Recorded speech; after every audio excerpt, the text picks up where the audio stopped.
De nous retrouver dans ces directs sur le Congo est à nous.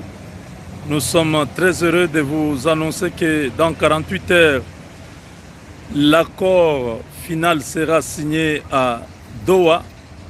Cet accord imposé par les États-Unis, une forte délégation américaine est arrivée au Qatar, dans la capitale Doha, pour imposer ce que Trump trouve à faire, parce que les aventures de Paul Kagame doivent s'arrêter.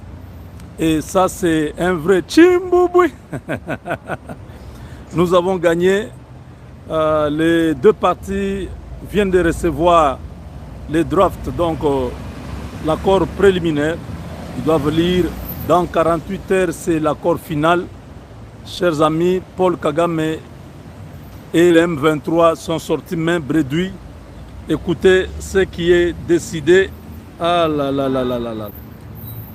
Fin des négociations du processus de Doha au Qatar. Un accord préliminaire vient d'être remis aux partis, donc le Rwanda et la RDC, et aux terroristes du M23, avant la signature de l'accord définitif qui devrait normalement intervenir dans 48 heures. Les États-Unis ont exigé de l'émir du Qatar qu'une mesure préventive, donc tous les passeports des délégués rwandais et du M23 sont saisis jusqu'à ce que la solution soit trouvée, parce que cette fois-ci, c'est la dernière. Nous n'avons pas une autre occasion de pouvoir résoudre cette question de manière pacifique. En résumé, l'accord préliminaire qui vient d'être remis aux partis exige 4 choses indispensables et non négociables. 1. Le désengagement, c'est-à-dire le retrait du M23 et de RDF, donc les forces de défense du Rwanda. 2. Désormais, les FDLR sont désormais considérés comme une menace résiduelle de 1500 hommes qui n'ont jamais entrepris une action contre le Rwanda, mais qui ont manifesté l'intention de rentrer dans leur pays. 3. Les USA exigent la dissolution du M23 AFC, qui ne devrait même pas se transformer en un mouvement politique. 4. Pas de mixage, pas de brassage, encore moins exiger l'organisation d'un dialogue politique quelconque où les membres du M23 AFC se retrouveront autour d'une table avec les autorités souveraines de la RDC. Ça sont des 4 choses très importantes. Maintenant, il y a une 5e. Refus catégorique d'une co-gestion des provinces du Sud et Nord Kivu. C'est une violation flagrante de l'intangibilité et de l'intégrité territoriale de la RDC, qui est un pays souverain.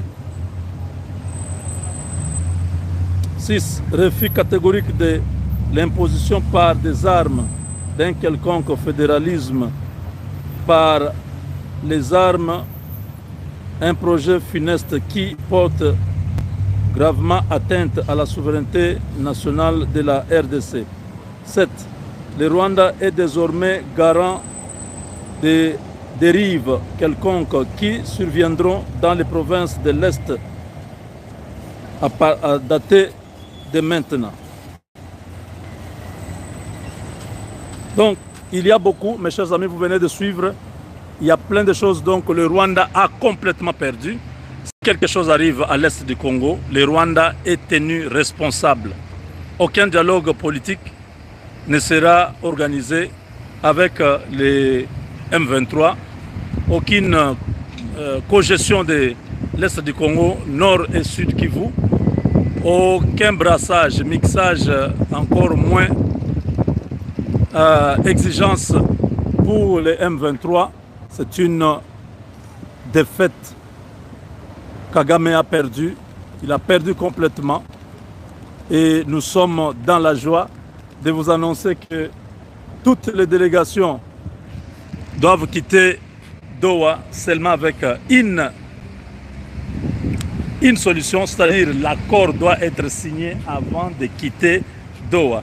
On a retiré, ça c'est l'exigence de Trump qui a demandé à Boulos de voir les murs.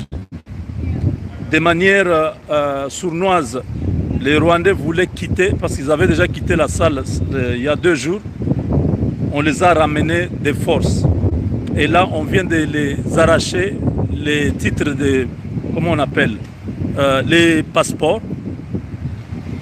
pour qu'ils ne puissent pas quitter le territoire du Qatar avant d'avoir signé, avant d'avoir pris l'engagement de pouvoir exécuter cet accord. Donc,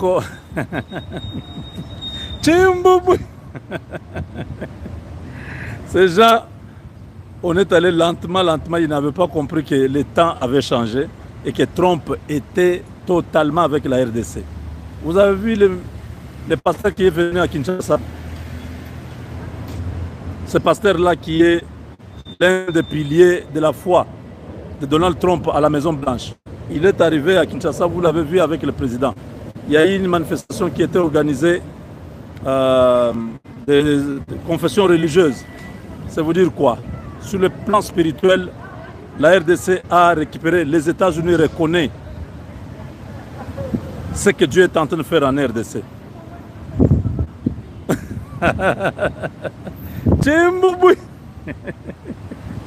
Ils ne vont pas quitter. On leur a dit, si vous osez partir, alors il faut trouver d'autres passeports, parce que ça, on ne vous remet pas. Vous lisez tout ce qu'on a écrit là-bas, et vous venez signer, parce que le 27, votre Kagame et Tshisekedi doivent se retrouver à Washington. Maintenant, on est aujourd'hui le 15 déjà.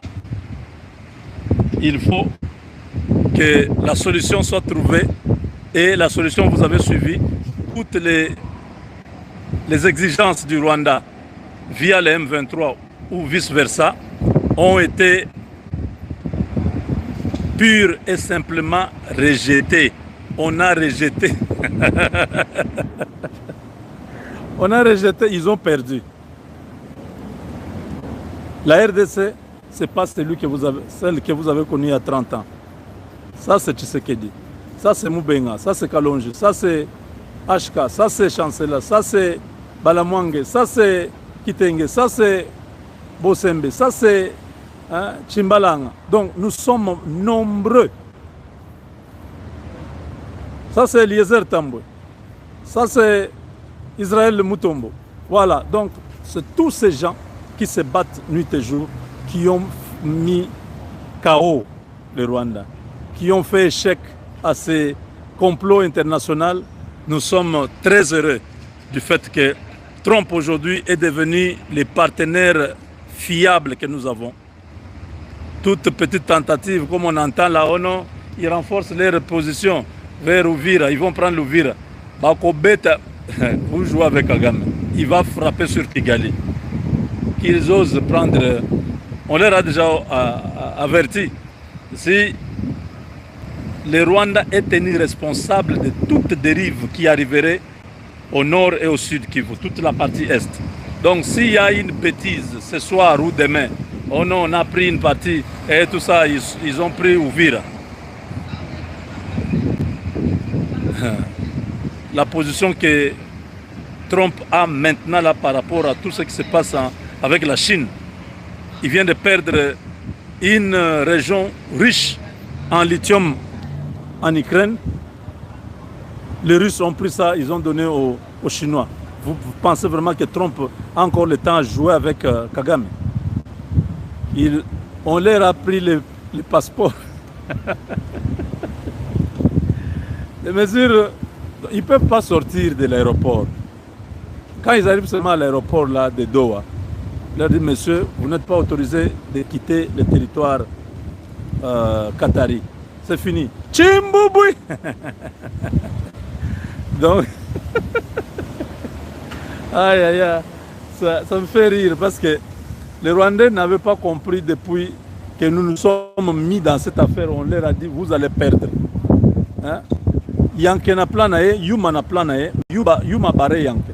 Je disais ces choses parce que j'avais la révélation Je vous ai dit tout un tas de choses que Dieu m'avait parlé. Mais ces gens-là, comme ce sont des païens, sont des sorciers, des magiciens, ils croient toujours qu'ils peuvent monter des coups d'État pour tuer Tshisekedi et ils les appellent Chiwewe. Chiwewe, est-ce que Chiwewe vraiment c'est un militaire? Il est arrivé chef d'état-major par hasard. C'est Félix Tshisekedi qui a fait ce monsieur-là, chef d'état-major.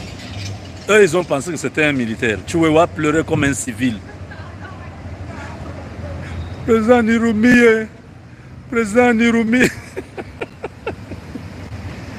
président Nirumi. Hey, un militaire ne pleure pas. Un militaire ne peut pas pleurer. Hein?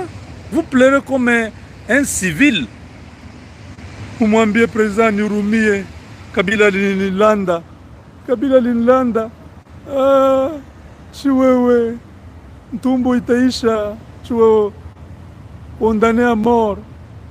Chiwewe sera pendu. C'est le premier qui sera pendu. Chiwewe. Oh, Chiwewe. Chiweye, Chiweye. Chiweye sera pendu. Le verdict va tomber parce que la flagrance est tellement documentée, archivée qu'il sera le premier à vivre les derniers moments de ce soupir avant d'être complètement retiré de cette terre. Si la famille de Chiwewe m'écoute, votre fils, votre père, votre oncle, votre grand frère ou petit frère, votre cousin sera tué, il sera pendu en public. C'est la sentence pour un traître comme lui. Quelqu'un qui vous a fait tous les biens, vous lui ramenez le mal. Personne ne vous a menti. Kabila ne t'a pas menti. Tu étais une mauvaise sémence. Il fallait qu'on se débarrasse de toi. Bande de général. Général Moro Patapounia. Il y a Fouati. Imbécile comme ça. Donc voilà, on se retrouve tout de suite. Chimboubouy.